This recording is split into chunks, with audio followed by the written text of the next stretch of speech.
All right, thanks for joining today. I'm joined today by Riqo Laron, and he's out of Minneapolis, Minnesota, and he's going to get started by sharing a little bit about his first experience listening to music.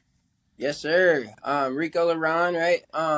My first experience listening to music, specifically, I feel like music is like something that is kind of like it's engraved, really. So, you grow up and you find your sound that you like. And I was listening to like, T.I. and Lil Wayne and, all these kind of regular guys, thanks to my pops, right?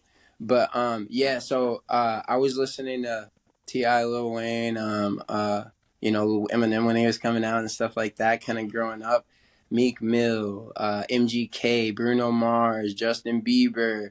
Uh, yeah, so like all these guys, a little bit of Skrillex, ASAP Rocky a little bit when he came out, Big Sean, obviously. So I feel like as the time grew and as the industry changed its sound, I feel like I was following along like the whole time. I feel like I didn't skip a beat or miss anything because that's like what I was listening to before I even became an artist.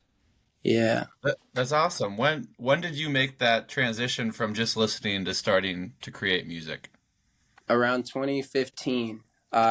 I feel like I wrote my first like bars in 2013, and I was born in 2000, so it's pretty easy to tell. You know how Yeah. 2013, right? I feel like I wrote my first song, and then after that, it was just kind of freestyling and getting high with the homies and kind of bullshitting and stuff like that. So eventually, I ended up in like 2015, 2016 ish. My friend had he had a microphone, a Yeti microphone. He had a MacBook Air or something like that, and some headphones and something to plug into the computer so we could create, right? And he had Audacity. He said, "Yo, like I got this stuff. Like, just come on, slide by. Let's make a song." Haha, yeah, let's do it. Yeah, it'd be so funny and shit.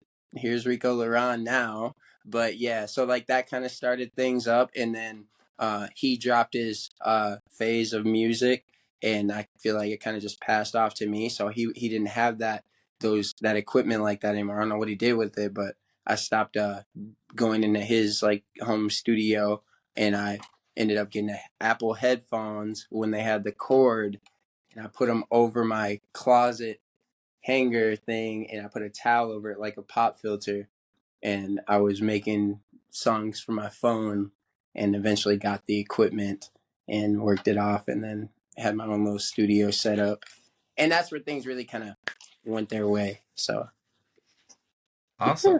Where did you now is it, when did how did you go about coming up with your artist name? well, first I was T Smith. So Okay. with the dollar sign T dash dollar sign MIFF and I got a buddy named that's Thomas gross. Smith, so But he would love that.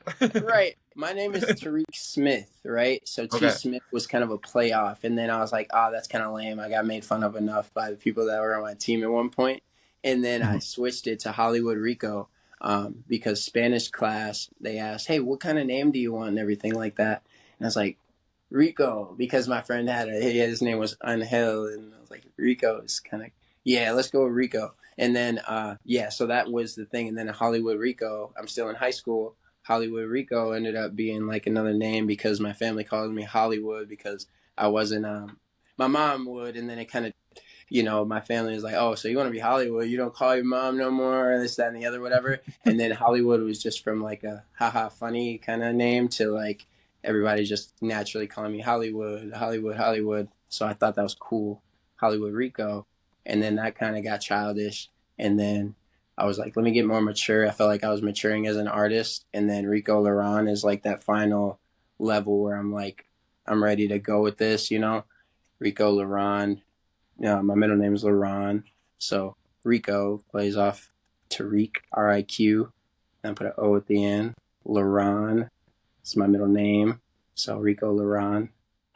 And I Awesome. feel like, Cool. yeah, I do feel like Riqo Laron is like, Rico is like a tough, hard to me. I feel like that's where the trap artist comes out. And then Laron's like the singy, melodic kind of artist part of me, alter ego. Yeah.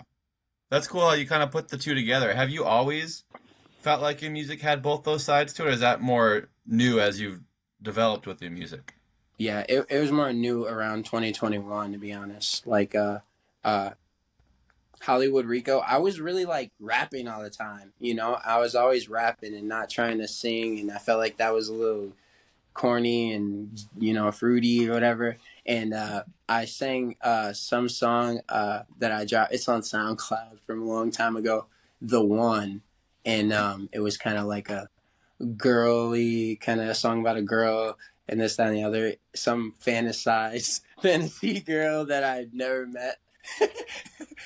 And then yes, I made a song about that, and then the people that are in the studio with, like, hey, you should start singing. Stop rapping, sing, dude. You're like, you were in choir. I was in choir for a while. Stop rapping, start singing. Like, you keep trying to rap and stuff. That's not your lane. Stop rapping. And then I was like, yeah, whatever, whatever. Kept rapping, kept rapping. And then someone said, hey, you get your heart broken one time. Watch what happens. You're going to be spilling your soul out. And sure enough, that happened. And here we are. Here we are. Here we are. Yeah. Something good came out of it, right? At least that's a win. Yeah, learning lessons in life. Yeah, yeah. So, as far as transitioning with music from, you're talking about going from a lot of rap to more melodic, do you feel like that's made you more, um, like led to more growth just through like nowadays with attention spans? You see a lot of the just rap artists that are just rapping all the time. It almost seems like a lot of people, like you can have like a Drake or people that have like a good chorus with rap in it, but it almost feels like Eminem isn't as accepted anymore. Like a lot of these artists that just rap, even if Yep. it's really good, and it's like, or even like J. Cole puts out like a freestyle that's amazing. And it's like you listen to it like once. It doesn't have like that. Same Not that feel. Yeah. it's really good, but like people aren't like listening to it over and over the way they are when like Post Malone puts something out or something more chorusy, I guess. Yeah, yeah. To answer your question, and that's a topic right there. Like whatever, I definitely want to touch on that.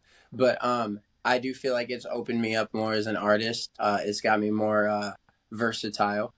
So then I can make songs with people that sing and people that rap. And honestly, last night I just made like this trap song with a shooter type shit. So like when you come back to rapping and everything like that, and I feel like melody obviously is more kin to the ears. Like it's more intimate, and this, that, and the other. And then being able to do both, then you can mix them both, and then you can go on one side and you can go on the opposite side. You can go in the middle and 90 degrees and 70. You know what I'm saying? So like I feel like your artistry is panned anywhere you want in this like whole area. Cool, but then you go to country music is down there. I'm not there. Like, you know what I mean? Stay out of that zone. Stay out of that zone. Yeah, right. So I feel like music evolved, and people love that. People love rap and everything like that. But I feel like that's for like it's for the streets, bro. Like Yeah. you're not gonna go to college and hear too much of that. Like what I'm saying, for the common college crowd. But when they sing, it's different. Like Juice came here and X was here and they did all that and they were singing, and Drake, he started, I just want to be successful. I feel like that was like one of those songs that kind of was a turning point in music. So yeah, the rap, it's still there. J. Cole, he's still there, but at the same time, who really listens to conscious music anymore? Nobody's really talking too much about their life. They're trying to make music sound as exciting as they can and as fun as it is, and they want to just have fun with the music. That's what I like. It was way more about poetry and all that shit back in fucking before 2010. Sorry, I'm swearing, but No, you're fine. yes. It doesn't matter. Okay, yeah. So it was like that, and then it started to gradually grow. And Lupe Fiasco, he was another one that changed it. 2010 feels like that was the time where, That was the turning point. yeah, that was the turning point right there. B.O.B. put out that song with Taylor Swift, and it was over for. Yeah, swear it was a wrap. Kanye made famous. Yeah. Uh, yeah.